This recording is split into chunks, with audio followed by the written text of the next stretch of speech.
kami hanya di sini adalah dalam hal untuk mewawancarai mungkin ada beberapa hal yang terkait dengan dilema etika pada tugas kami di Guru Penggerak Angkatan 9 di modul 3.1. Mungkin Ibu sebagai Kepala Sekolah SD Negeri 1 Manggar dalam beberapa sudah setahun ya, sudah tahun semenjak diangkat menjadi kepala sekolah, mungkin ada hal-hal yang menyangkut dengan dilema etika yang di sekolah Ibu mungkin bisa Ibu sampaikan atau berbagi untuk kami Ibu. Baik, terima kasih Pak Eman. Ini kehormatan Pak Eman ya, untuk menceritakan dilema etika yang ada di sekolah. Jadi beberapa waktu saya memang menemukan kasus dilema etika yang ada di sekolah ini terkait dengan siswa. Jadi kami ada siswa kelas 3 waktu itu mau pindah sekolah tapi sudah mendekati penilaian semester. Namun anak ini memaksa untuk pindah karena orang tuanya pindah tugas ke Pangkal Pinang. Setelah kami izinkan mereka untuk pindah, terus dicarilah sekolah di sana. Namun karena sudah mendekati ulangan semester, sekolah di sana tidak mau menerima siswa. Sementara orang tuanya sudah tidak ada, sudah pindah gitu. Dan anak ini tidak mungkin kita tahan untuk sekolah di sini di Banggar, sementara orang tuanya tidak ada. Nah, jadi terkait itu ini tentunya kami ingin menahan salah gitu ya. Terus kami biarkan dia ke sana, kan sekolah dari yang muda juga tentunya sama. Akhirnya kami ambillah jalan tengah terkait kasus ini gitu.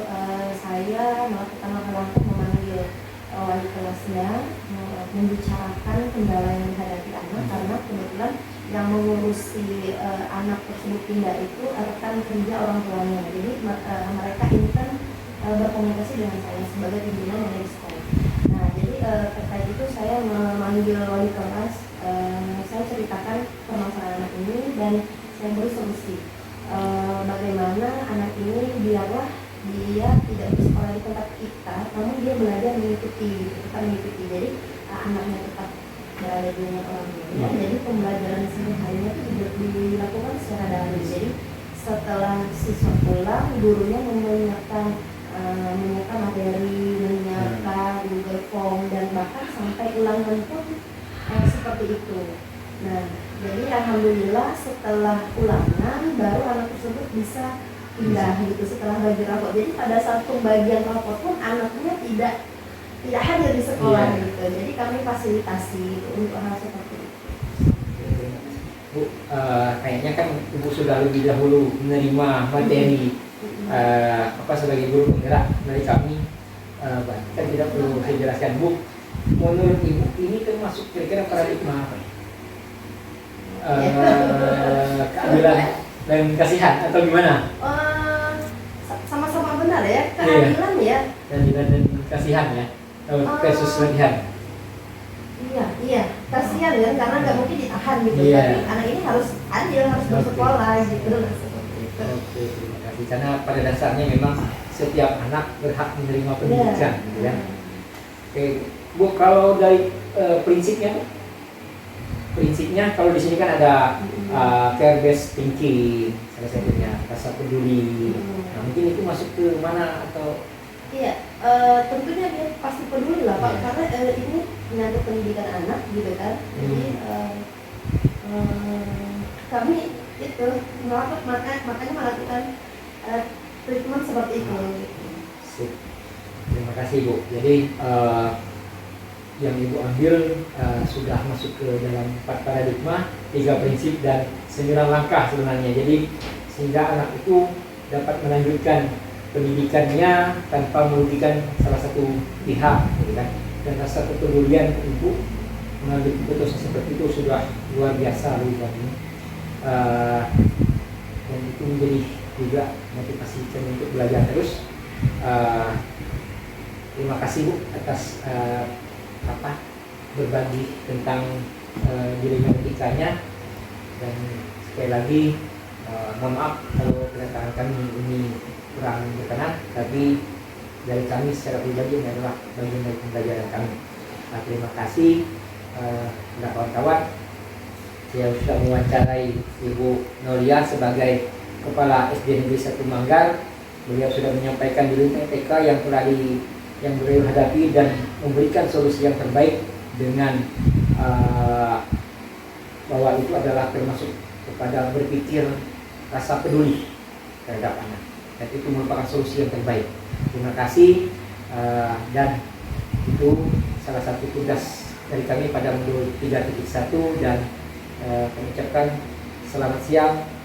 Wabillahi taufiq wal hidayah. Wassalamualaikum warahmatullahi wabarakatuh. Terima kasih.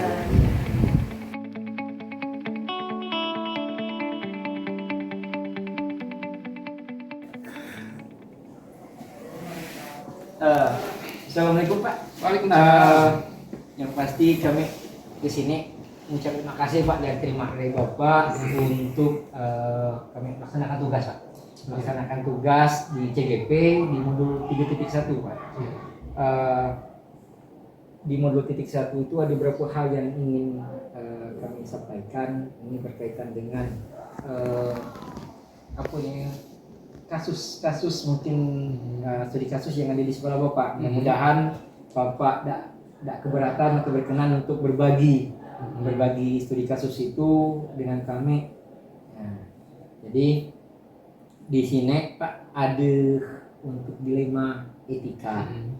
Mudah-mudahan dalam waktu yang dekat ini, setelah Bapak dilantik di sini di SMA Negeri 1 Simpang Pesak, perkenalkan ini Pak Kemas, Kepala SMA Negeri 1 Simpang Pesak. Yang kami hadir ke sini adalah untuk mewawancarai beliau terkasus dengan studi kasus yang ada di modul 3.1. Jadi kembalinya Pak, kira-kira Pak, untuk dilema etika ini ada tidak atau pernah tidak Bapak mengalami, dan kalau pernah kira-kira apa sih masalah Pak? Baik Pak Herman, terima kasih sebelumnya Pak Herman sudah silaturahmi ke sekolah kami. Senang banget Man, ya senang banget karena lama tidak ketemu. Seperti itu.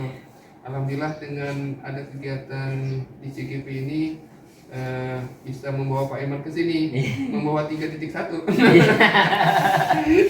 Jadi 3.1 ini tentang dilema etika.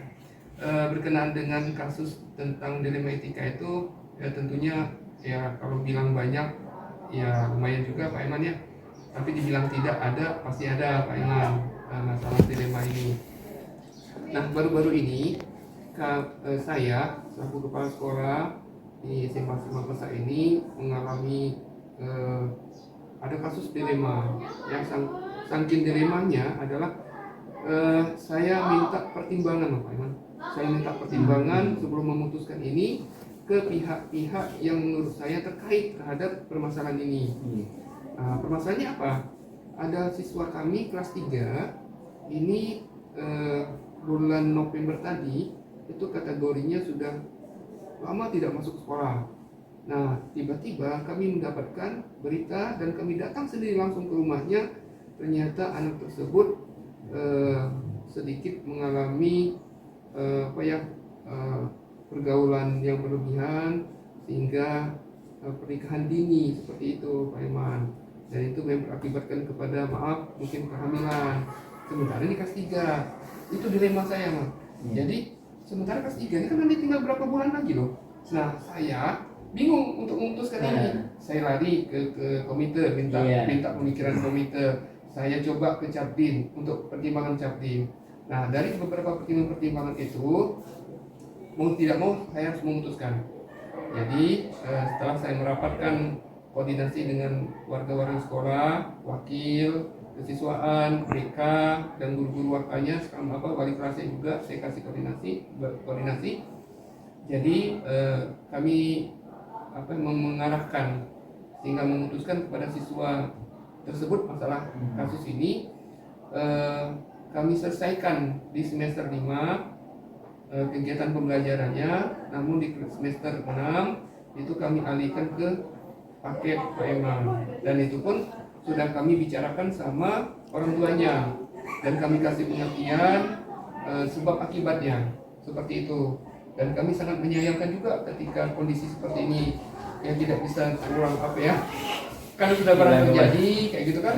Jadi dan anak ini sayang, jangan sampai masa depannya itu hilang begitu saja, sehingga dia sudah sekolah 2 tahun setengah gitu kan, tinggal berapa bulan lagi dia tidak pegang itu, sehingga alhamdulillah. Terima kasih Pak. Jadi banyak yang telah dilibatkan Pak ya, dari orang tua, kemudian kalau di SMA kan karena provinsi Cabdin gitu kan Pak. Kemudian komite dan guru-guru lainnya. Alhamdulillah dengan kepedulian sekolah solusinya ada Pak ya. Nah, Pak terkait dengan itu Pak, kalau kita melihat paradigmanya, kira-kira masuk ke paradigma apa ya? Pertama ya paradigma sosial, ya. Jangan menambahkan permasalahan-permasalahan anak putus sekolah seperti itu, karena boleh jadi kasus permasalahan ini mereka bisa menyadari perbuatan mereka itu adalah kesalahan seperti itu, sehingga ini harus kita cari solusinya seperti itu. Jadi bukan berarti kita putuskan keluarkan dari sekolah, tentu saja tidak. Jadi kita giring sampai kita daftarkan masuk ke paket tadi, kita komunikasikan. Dan dia punya modal dengan nilai raport yang semester 5 tadi, 1 dengan 5 tadi, sehingga dia melanjutkan nanti semester 6-nya di paket. Terus yang kedua, ada prinsip kemanusiaan juga Pak Iman, di mana di satu sisi masa depan ya anak tersebut, ketika anak ini punya harapan nanti oleh orang tuanya segala macam, sampai kami datang ke rumah pun orang tuanya nangis seperti itu, karena pola perilaku anak tersebut, sehingga ya kami prihatin gitu dengan kondisi seperti ini, sehingga bagaimana caranya anak ini kita bisa bantu mencarikan solusi untuk sampai dia selesai seperti itu. Jadi kalau mendengar paparan dari Pak Kemas, pada dasarnya sudah termasuk ke dalam paradigma keadilan dan kemanusiaan seperti itu. Kemudian prinsipnya jelas, ini sudah masuk ke dalam prinsip kepedulian berpikir gitu kan. Jadi terima kasih Pak telah berbagi dengan kami solusinya. Bapak dapatkan, mudah-mudahan menjadi motivasi kami juga untuk terus belajar Pak, apabila terkendala atau menemui hal-hal seperti yang Bapak sampaikan tadi. Mudah-mudahan harapan kita semua anak ini bisa walaupun dipakai mungkin juga mendapatkan ijazah yang setara dengan ijazah SMA. Karena setiap anak pada dasarnya berhak menerima pendidikan selayaknya. Bapak terima kasih Pak atas waktunya. Mohon maaf atas segala kekurangan kami telah mengganggu waktunya. Sekali lagi kawan-kawan di guru penggerak, ini adalah hal yang patut kita berikan apresiasi yang luar biasa kepada Pak Kemas Ahirian, Kepala SMA Negeri 1 Simpang Pesak, yang telah memberikan solusi yang terbaik terhadap dilema yang beliau temui terhadap anak didiknya. Mudah-mudahan pendidikan terutama di Belitung Timur semakin berkualitas dan anak-anak bisa melanjutkan sampai pendidikan yang selayaknya seperti itu. Sekali lagi mohon maaf atas segala kekurangan kami Pak, dan kami akhiri dengan ucapan wabillahi taufiq wal hidayah. Wassalamualaikum warahmatullahi wabarakatuh. Waalaikumsalam warahmatullahi wabarakatuh. Terima kasih Pak Iman.